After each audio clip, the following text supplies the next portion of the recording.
Hello and thank you for joining us tonight at the NCTV newsroom. We're going to start with your headlines. Buhari orders Inspector General of Police to relocate to Benue, plus 370 Libya returnees protest non-payment of stipends. And in business news, 34 ships laden to arrive in Apapa, Tin Can Island ports. And in sports news, 32 boxers camp in Lagos ahead of 2018 Commonwealth Games. And of course, in entertainment, Nigerian singer Casey describes incessant killings by Fulani herdsmen as terrorism. In the foreign scene, North Korea to participate at 2018 Winter Olympic Games. We'll take the news shortly in detail. I am Folake Adesugba. Thank you for joining us.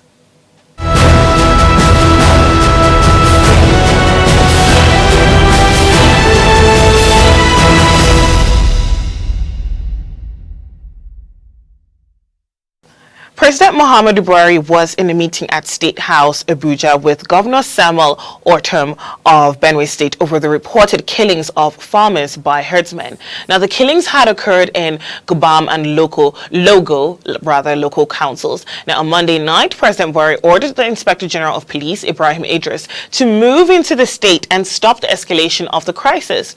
Now, this was in addition to another crisis resolution meeting called by the Minister of Interior, Lieutenant General Abdulrahman Dambazao. The meeting was attended by IGP Idris and governors of Benue, Nasarawa, Plateau, Adamawa, Kaduna, and Taraba states. Now, details of the meeting will be brought to you in our subsequent bulletin. In a related development, President Muhammadu Buhari has ordered the Inspector General of Police Ibrahim Idris to immediately relocate to Benue State to prevent further loss of lives and forestall the crisis in the state from escalating and spreading. A statement by the force spokesman Jimoh Moshood stated that the president gave the order last night. In compliance with the directive, Moshood said that the Inspector General would be moving to Benue State with 5 units of riot policemen, making a total of 10 units deployed in the state. In addition to other police contingents and special forces on the ground, the statement explained that more units of police special forces, counter-terrorism units, and conventional policemen are already being deployed to the state in compliance with the presidential order.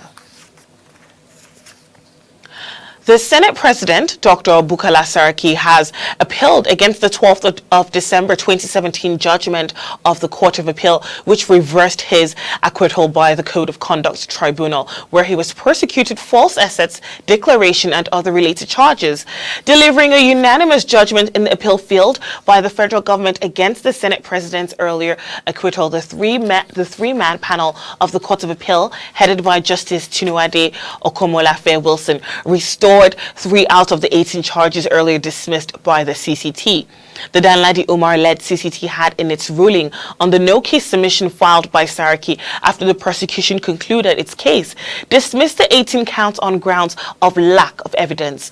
The federal government had, though, its lead prosecuting counsel, Rotimi Jacobs, appealed against the CCT's ruling, which the senior advocate described as unconstitutional in view of the weight of evidence presented.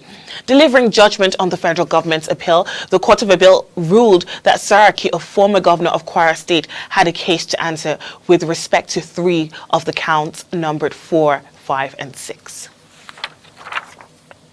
In another development, former Vice President Atiku Abubakar has threatened to sue a leader of the Northern Elders Forum, Paul Unongo, for accusing him of being a financier of Miyetti Allah, an associate of cattle breeders. Atiku said this in a letter by his lawyer, Mahmoud Magaji, demanding that Unongo retract the blatant and malicious falsehood against him within 7 days.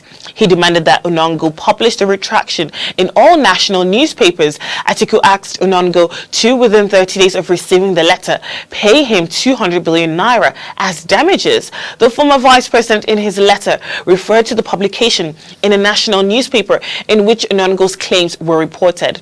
Unongo had claimed that he had interacted with Atiku and knew that the former vice president was the most powerful person financing Miyetti Allah. Now, a former Nigerian president and chairman of the panel of advisors of the Africa Initiative for Governance, Chief Olusegun Obasanjo, has said that it is not yet ripe to determine if he will support President Muhammadu Buhari's bid for a second term in office or not.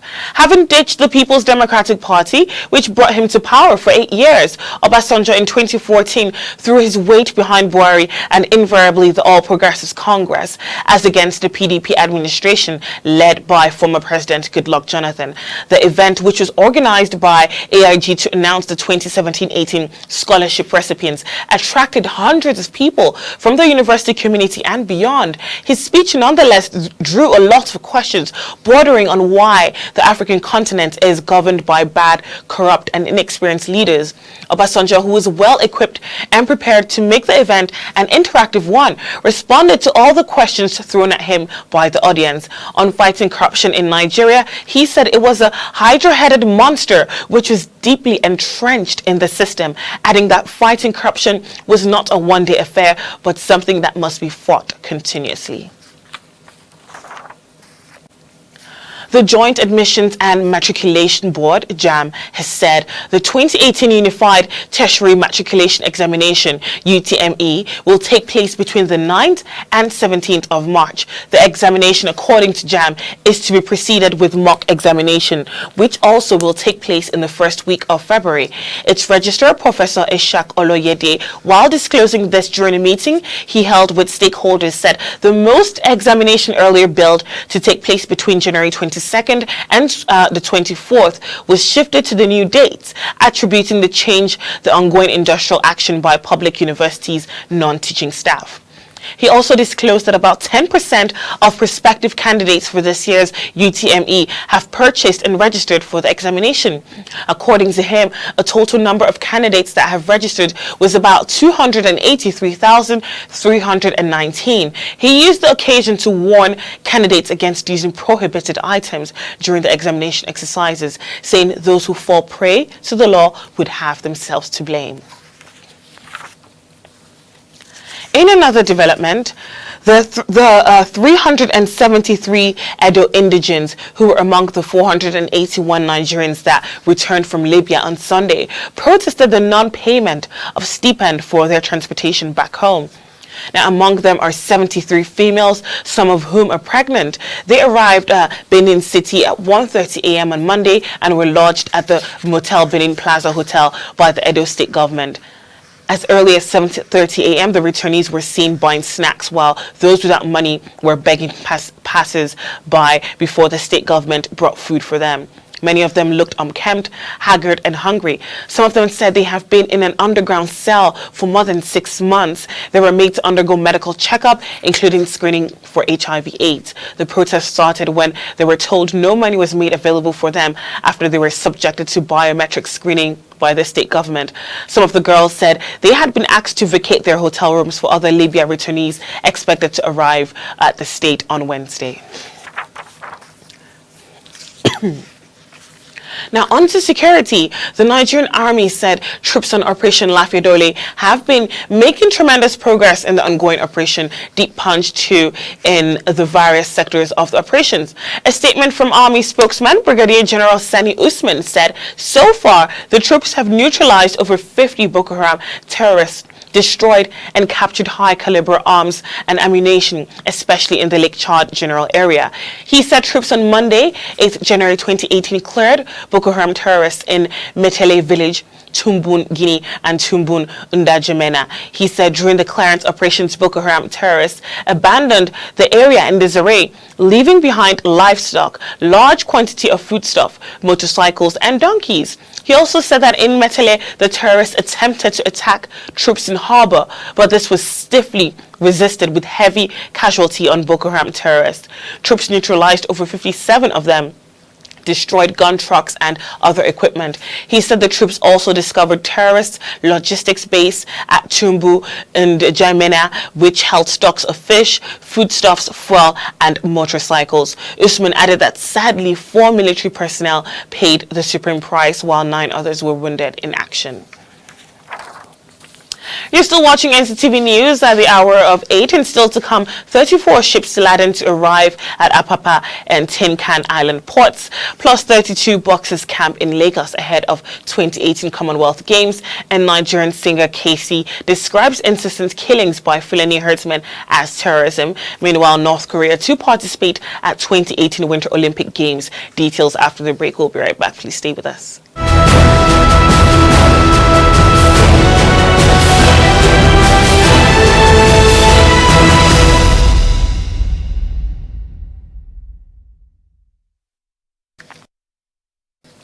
Moving right into business news, 34 ships laden with petroleum products, food items and other goods are expected to arrive at Apapa and Tin Can Island ports in Lagos from the 8th of January to the 30th of January. The Nigerian Ports Authority stated this in its publication, Shipping Position in Lagos. NPA said that the ships contained buckwheat, frozen fish, bulk gas, bulk fertilizer, aviation fuel, bulk sugar, empty containers, diesel, petrol and containers laden with goods. The document indicated that 6 ships had arrived at the ports waiting to berth with bulk fertilizer, containers, aviation fuel, base oil and petrol. Magdalene Michael has details on the Nigerian economy. The Central Bank of Nigeria has stated that the nation's external reserve have hit a new level of $40.4 billion. The last time the foreign reserve hit the $40 billion mark was January 2014. About 5 months before the crash in global oil price, the foreign exchange reserve has reached a low of $23.6 billion in October 2016. In September 2008, the country's foreign exchange reserve hit $62 billion, with the federal government spending $12 billion from it to settle external debt. The CBN Governor, Godwin Emefiele, had at an annual bankers' dinner of Chartered Institute of Bankers in Lagos last November, projected that the foreign exchange reserve would hit the $40 billion mark before the end of 2018. The Nigerian Customs Service expressed confidence that it will this year surpass the over 1 trillion revenue performance which it achieved in the 2017 fiscal year. The Public Relations Officer Joseph Atta, who said this in Abuja, called for support from all stakeholders towards achieving the targets. He stated that with the support which the service received from the federal government last year, it will translate to more patrol vehicles and equipment to perform even better in 2018. Atta said the service generated a total of 1.03 trillion naira at the end of 2017. The Minister of Mines and Steel Development, Kayode Fayemi, has said the solid minerals sector contributed 3.5 billion naira to the Federation account between January and November 2017. Fayemi said this while giving an account of the sector in the past year. According to an online publication of the ministry, the minister stated that it is hoped that it had been entrusted in the sector as a pillar of economic diversification by the federal government under President Muhammadu Buhari had started yielding results as its contribution to the Federation account had increased. On the foreign exchange rate for today, the Naira traded 305 Naira 9 kobo to the US dollar, 366 Naira 71 kobo to the euro, and 414 Naira 28 kobo to the British pound. That's our package on Business News today. I am Magdalene Michael.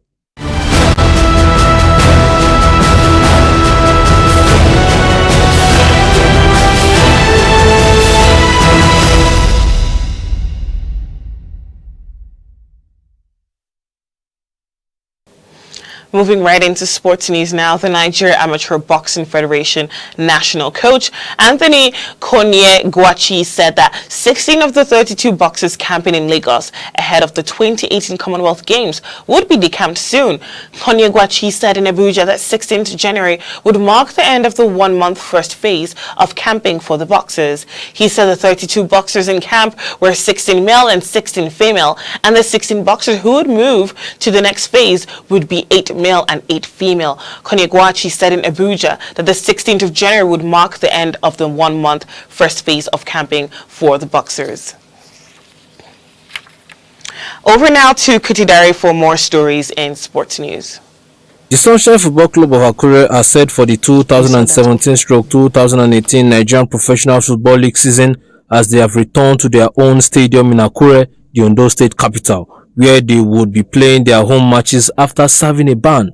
The club were forced to play at the Dikpo Dino Stadium last season after the league management company sanctioned them in June as a result of the unruly behavior of goalkeeper David Ariyo. Ariyo had assaulted one of the match officials in the match day 23 game against the Akure team and Plateau United of Jos, which ended 2-1 in favor of the visitors. The match was played behind closed door.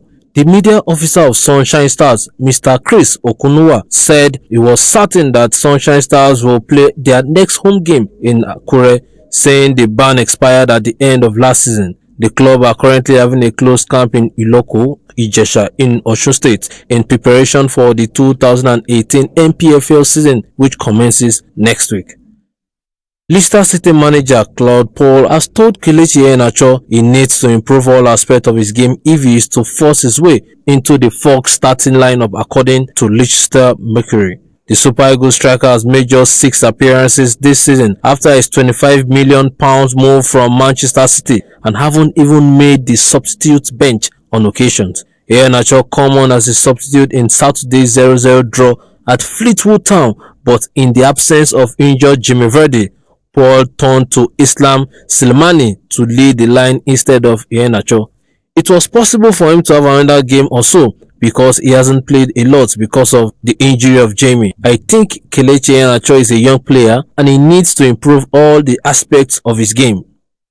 World silver medalist Odunwayo Adekuroye and her coach have arrived in India for the Pro Wrestling League Season 3. The league kicks off today. The Commonwealth champion got signed by Mumbai Maharats in the women's 57 kg weight class. In a chat with her coach, Purity said he hopes Adekuroye and her team clinch the league this season. Our aim is to win all matches and win the trophy with the club side. On the caliber of wrestlers in Adekuroye's weight class, Purity said opponents like world silver medalist Marwa Amir and world champion Helen Morales are strong, but God's grace is sufficient.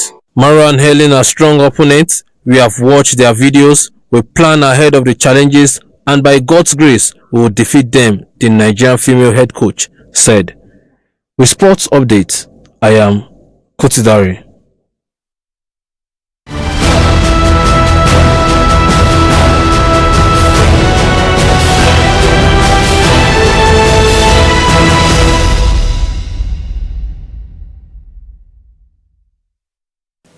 In entertainment news, Nigerian pop singer Kingsley Okonkwo, popularly known as Casey, has reacted to the insistent killings by Fulani herdsmen across the nation. Casey, via his Twitter account, said the killings were an act of terrorism on a much bigger level. According to the singer, it can happen in any part of the world, and Nigerians should hold their leaders accountable.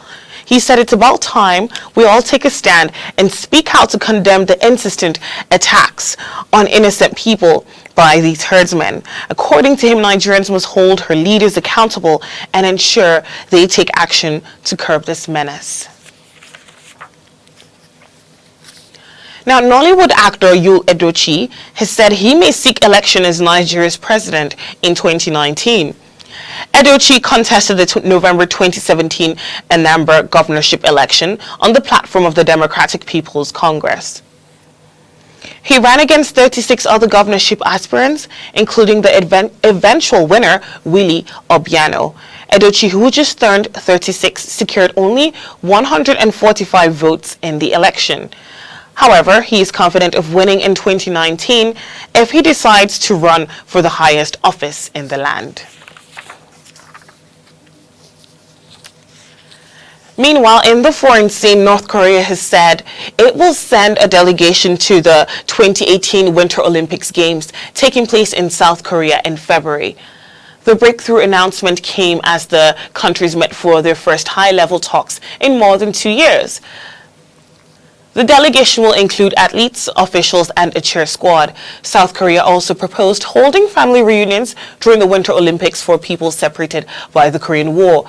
The issue is a highly emotional one for both countries, and South Korea has constantly been pushing for more reunions to take place.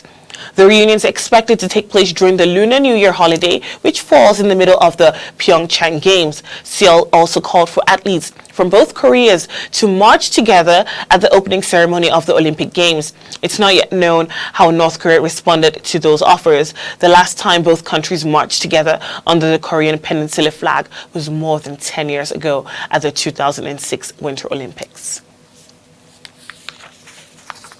Now, the U.S. government announced the end of a special protected status for about 200,000 Salvadoran immigrants, a move which threatens with deportation tens of thousands of well-established families with children born in the United States. Homeland Security Secretary Christine Nielsen announced the end of the temporary protected status granted to Salvadorans already in the United States in 2001 when two major earthquakes rocked the Central American country. They were given 18 months to leave or be deported, which officials said is enough time for a legislative solution to be crafted by Congress to allow them to stay. The Department of Homeland Security said only Congress can legislate a permanent solution addressing the lack of an enduring lawful immigration status of those currently protected.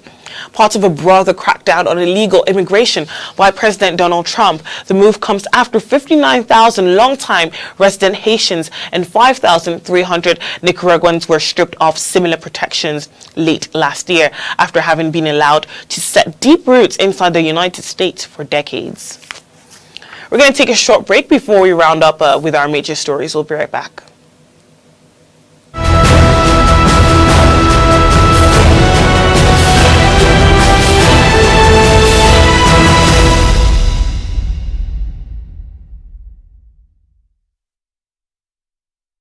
To round up NCTV News at the hour of 8, a recap of our major stories.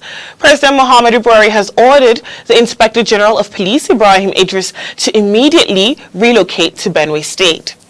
Plus, the 373 Edo indigents who were among the 481 Nigerians that returned from Libya on Sunday protested the non-payment of stipend for their transportation back home. And in business news, 34 ships laden with petroleum products, food items, and other goods are expected to arrive at Apapa and Tin Can Island ports in Lagos from the 8th of January to the 30th of January. And of course, in sports, the Nigeria Amateur Boxing Federation national coach Anthony Konye Gwachi said that 16 of the 32 boxers camping in Lagos ahead of the 2018 Commonwealth Games would be decamped soon. In entertainment, Nigerian pop singer Kingsley Okonkwo, popularly known as KC, has reacted to the insistent killings by Fulani herdsmen across the nation. And of course, in the foreign scene, North Korea has said it will send a delegation into the 2018 Winter Olympic Games taking place in South Korea in February. All right, everyone, thank you for joining us tonight. That's it for the news. Once again, I am Folake Adesugba, wishing you a pleasant night.